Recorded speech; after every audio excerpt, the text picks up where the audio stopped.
नमस्कार दोस्तों, infernal Hulk के थर्ड इशू में आपका स्वागत है। तो अब तक आपने देखा कि एल्डेस्ट ने मदर ऑफ हॉरर की सारी शक्तियां लेकर हल्क को पोजेस किया था और ब्रूस को हल्क से अलग कर दिया, जिस कारण हल्क अब इन्फर्नल हल्क बन चुका है और वो हर तरफ तबाही मचा रहा है। लेकिन अब भी हम नहीं जानते हैं कि ब्रूस का क्या हुआ है, क्या वो जीवित है या नहीं, और उसके साथ वहाँ पर बेटी रॉस भी थी, उसका भी क्या हुआ ये किसी को पता नहीं है। तो आज के इशू में ये सारी बातें पता चल जाएगी। तो अब आगे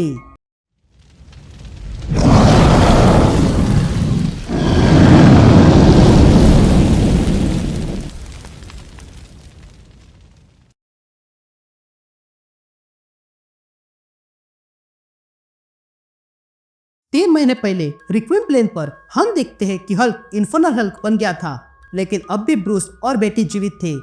तभी ब्रूस बेटी को पीठ पर लटकाकर वहां से बाहर जाने लगता है, लेकिन ये सफर बहुत बड़ा था। तभी ब्रूस ऊपर चढ़ने लगता है। ये देखकर बेटी ब्रूस से कहती है, ब्रूस मुझे छोड़ना मत। लेकिन तभी ब्रूस का हाथ फिसल जाता है और वे दोनों नीचे गिर जाते हैं। लेकिन तभी एक बड़ा सा हाथ उन दोनों को पकड़ लेता है और तब वे लोग देखते हैं कि उन्हें बचाने वाला कोई और नहीं, स्कार था, जो उन दोनों को ऊपर लाता है। अब सीन शिफ्ट होती है और हम इंडियाना में एक जगह देखते हैं जहाँ पर डेविड नाम का बंदा जाग जाता है। अब ये डेविड कौन है और इसका कहानी से क्या संबंध है, यह हमें आगे पता चल जाएगा। तभी डेविड जाग जाता है और देखता है कि उसकी वाइफ सो रही थी। ये देखकर वो अपना चश्मा पहन लेता है और तैयारी करने जाता है। फिर सुबह हम डेविड को देखते हैं जो अपनी वाइफ के लिए खाना बना रहा था। तभी उसकी वाइफ वहां आती है और कहती है कि फ्रीजर में कुछ परेशानी हुई है तो वो सॉल्व कर लेना। ये कहते ही वो वहां से चली जाती है। फिर उसके बाद हम डेविड को देखते हैं जो अपनी वाइफ को कार से ड्रॉप करने जाता है। तभी उन्हें पास में ट्रैफिक कैमरा दिखाई देता है और फिर पास में ही हम होमलेस आदमी को देखते हैं जिसने बोर्ड पे लिखा था कि वो आ गया है, अब उसके कहर से कोई नहीं बच पाएगा। तभी वो होमलेस आदमी डेविड की ओर देखने लगता है, इसलिए डेविड भी उसे देखता है। लेकिन तभी डेविड को उसके अंदर हल्क दिखाई देता है जो उस होमलेस आदमी से निकलकर उसे मारने आ रहा था। लेकिन तभी सिग्नल ग्रीन हो जाता है, इसलिए डेविड वहां से कार लेकर चला जाता है। उसके बाद वे दोनों काम पे आते हैं। तभी उनके पास में नैटी आती है और कहती है कि उसका बेटा टॉमी आर्मी में है और उसने हमले का वीडियो भेजा है। यह हमला वही इन्फर्नल हल्क का था। तभी डेविड की वाइफ हेदर को वो वीडियो दिखाती है, लेकिन तभी उसे उस वीडियो में इन्फर्नल हल्क दिखाई देता है जिसे देखकर उसे कुछ होने लगा था और वो अपनी स्किन फाड़ने लगती है। लेकिन तभी वहाँ डेविड आ जाता है और हेदर को अपने साथ ले जाता है। उसके बाद डेविड हेदर से कहता है, मैं तुम्हें घर ले जाता हूँ और इनसे कह दूंगा कि तुम बीमार हो। जिस पर हेदर कहती है, नहीं मैं ठीक हूँ। ये तो पहली बार था जब मैंने एल्डेस्ट को देखा। उसको देखने के बाद ऐसा लगा कि मेरा मुझ पर कंट्रोल नहीं है। ये कहते ही उसे पुरानी बातें याद आती है। तभी डेविड हेदर से कहता है, हमें संभल कर रहना होगा हेदर, इन लोगों को कभी पता नहीं चलना चाहिए कि हम कौन है। मैं जानता हूँ कि परफेक्ट नहीं है, पर फाइनली हमें जीने का अवसर मिला है और साथ ही दोस्त, फैमिली और घर मिले हैं। हमें ये सब कुछ छोड़ना नहीं चाहिए, हम यहाँ सुरक्षित है। फिर रात को हम डेविड और हेदर को देखते हैं जो अपने काम में बिजी थे। तभी डेविड हेदर से कहता है, मैं सोने जा रहा हूँ, क्या तुम आओगी? लेकिन तभी डेविड देखता है कि हेदर गाने सुनने में बिजी थी। ये देखकर डेविड हेदर के शोल्डर पे हाथ रखता है, लेकिन तभी हेदर को डेविड के अंदर भी हल्क दिखाई देता है जो उस पर हमला कर रहा है। उसके बाद डेविड बाहर आता है और देखता है कि उसके फोन पर एक मैसेज आया था जिसमें लिखा था कि तुम्हें ढूंढना इतना आसान नहीं था डेविड। ये सुनते ही डेविड शांत रह जाता है।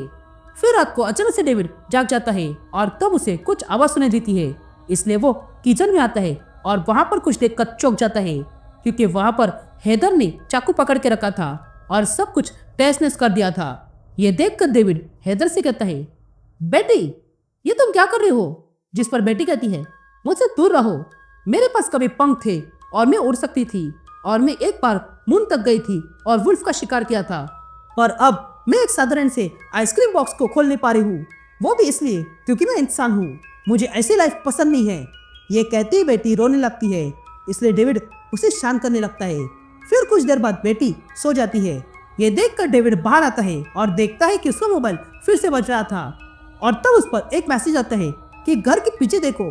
ये देखकर डेविड तुरंत घर के पीछे जाता है और देखता है कि उसके घर के पीछे आयरन मैन और रिड शर्ट्स आए थे।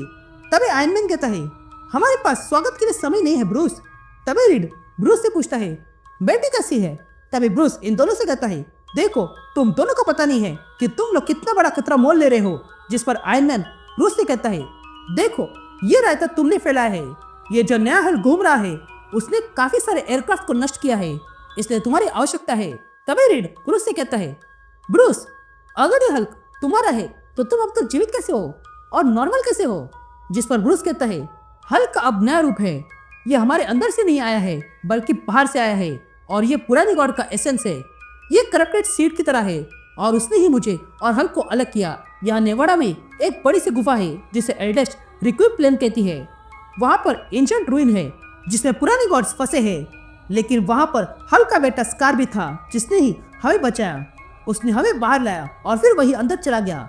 पता नहीं क्यों। तुम लोग वही रिक्विम प्लेन पर चले जाओ, हो सकता है वहाँ पर तुम्हें तुम्हारे सवालों की जवाब मिल जाए।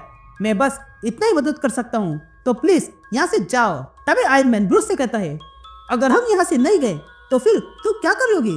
ये कहते ही आयरन मैन ब्रूस को उकसाने लगता है, लेकिन उसका ब्रूस पर कोई असर नहीं हुआ था और वो वहाँ से चले जाता है और कहता है, तुम्हें लग रहा होगा कि मैं इतनी आसानी से कैसे रह सकता हूँ। तुम्हें लग रहा होगा कि मैं डरपोक हूँ, तो हाँ मैं हूँ, पर मैं अच्छी लाइफ जी रहा हूँ। फिर दूसरे दिन ब्रूस वापस अपने काम आता है और देखता है कि आज भी वहाँ पर इन्फर्नल हल्क की न्यूज चल रही थी।